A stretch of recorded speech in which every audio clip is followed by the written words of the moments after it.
Have you heard Elon Musk call Trump's new tax cuts a disgusting abomination? It's a strong term, but it reflects real concerns about the economy and how it could impact your wallet.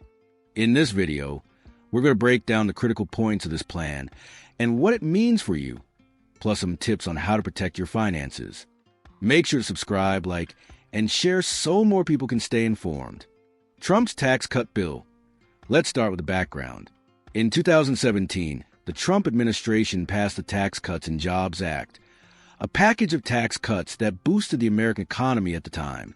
But those cuts are set to expire in 2025. Now, Trump wants to extend them and go even further. These cuts were pitched as a way to put more money in people's pockets and stimulate economic growth. And in fact, many companies did invest more in expansion, creating jobs and boosting sectors like tech and energy. The plan was celebrated by large corporations and praised on Wall Street. Here are the key proposals. Keeping the corporate tax rate at 21%, down from the previous 35%. This benefits companies by increasing their profits and global competitiveness.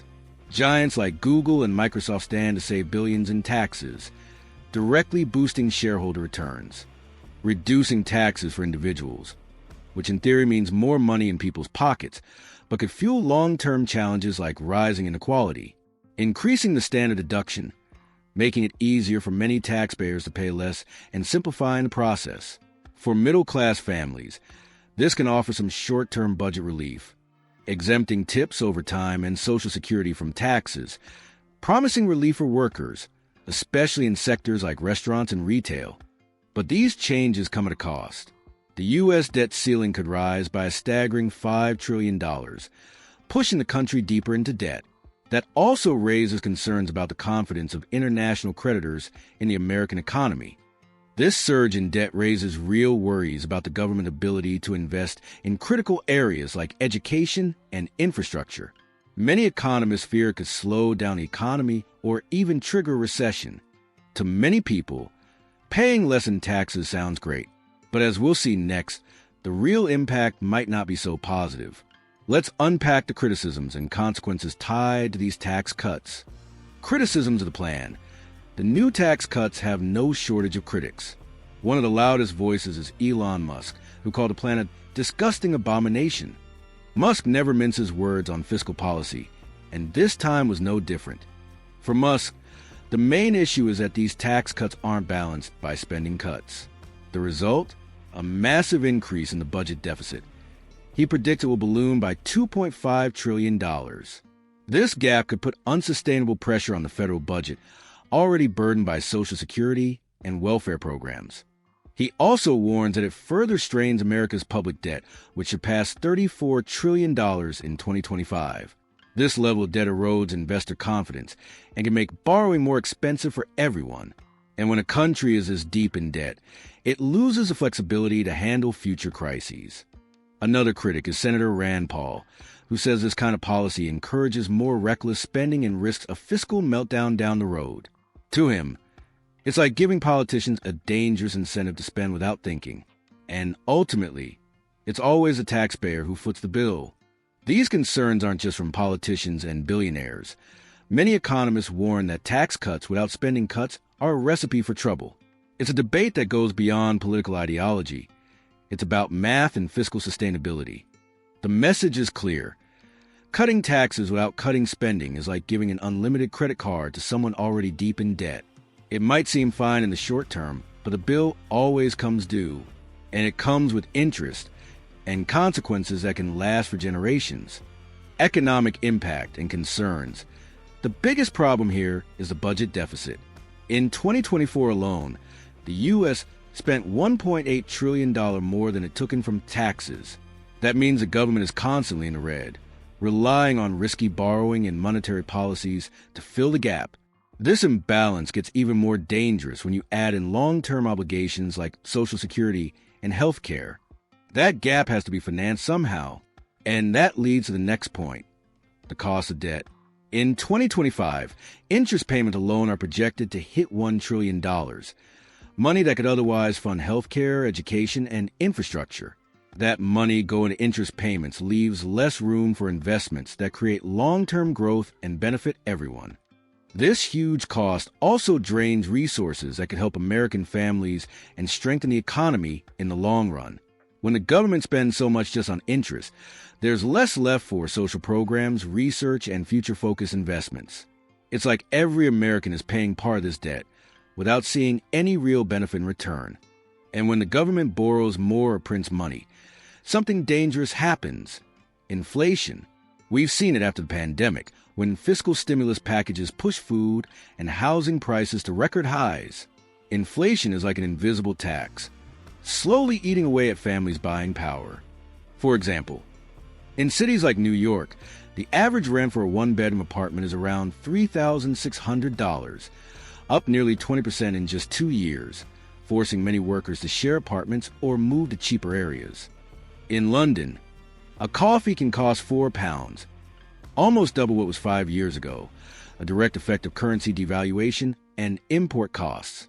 Prices for basic foods like meat and vegetables have jumped an average of 20% since 2023, putting a huge strain on household budgets and fueling a crisis of food insecurity.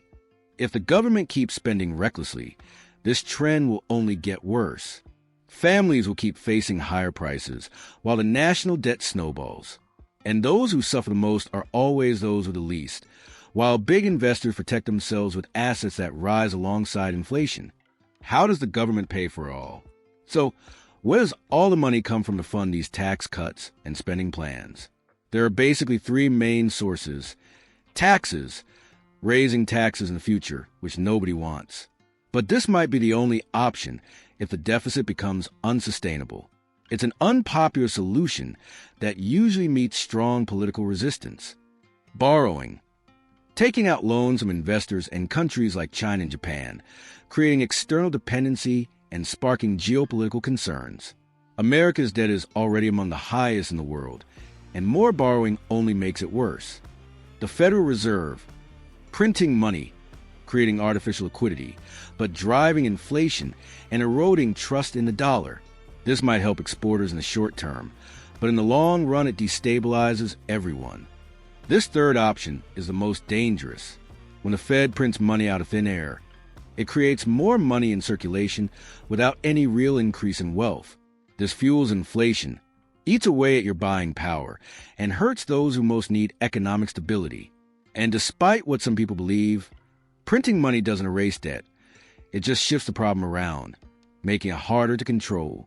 Plus, this money printing policy often only helps financial markets, creating bubbles in things like stocks and real estate, while ordinary workers struggle to pay for basics.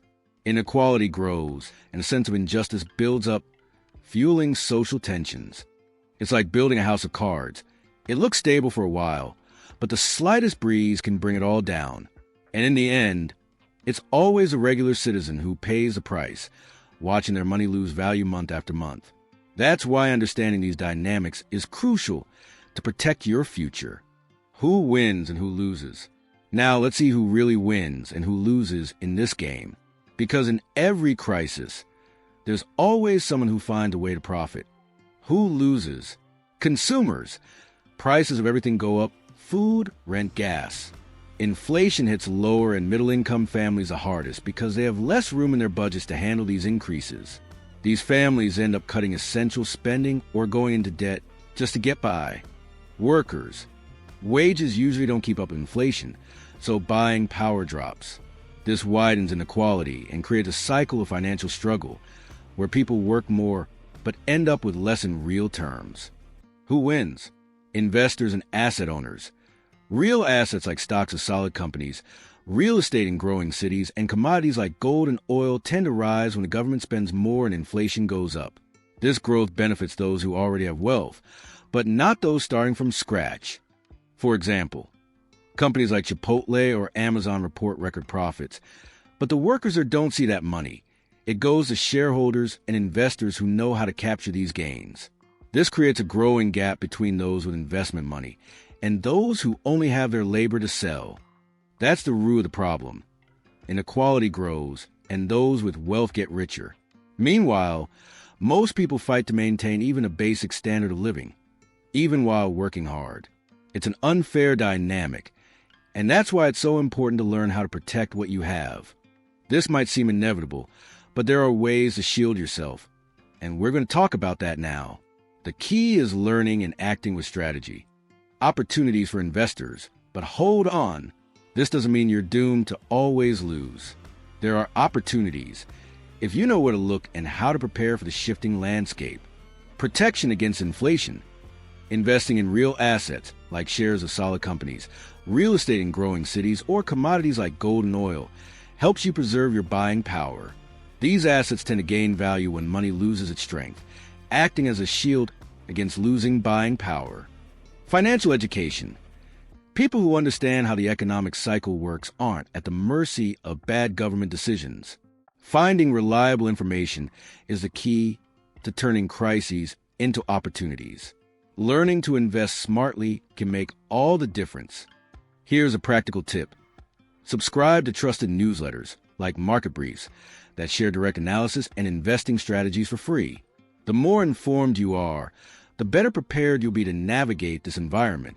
These insights help you make sound decisions and avoid falling for easy promises. A crisis might seem unavoidable, but that doesn't mean you can't thrive. Preparation and smart strategies are what will protect your financial future. Remember, knowledge is your greatest ally. So when Elon Musk calls Trump's new tax cuts a disgusting abomination, he's saying we're playing with fire, and the cause could land squarely on us. The deficit grows, inflation spreads, and inequality only deepens. But with financial education and smart investing, you can turn the game around and protect what you've worked so hard to build. If you like this video, leave a like, share it with friends, and let us know in the comments. What do you think of these tax cuts? And remember, your financial freedom journey starts now. Click the link in the video description to unlock the ebook packed with investing secrets, mindset shifts, and wealth building strategies.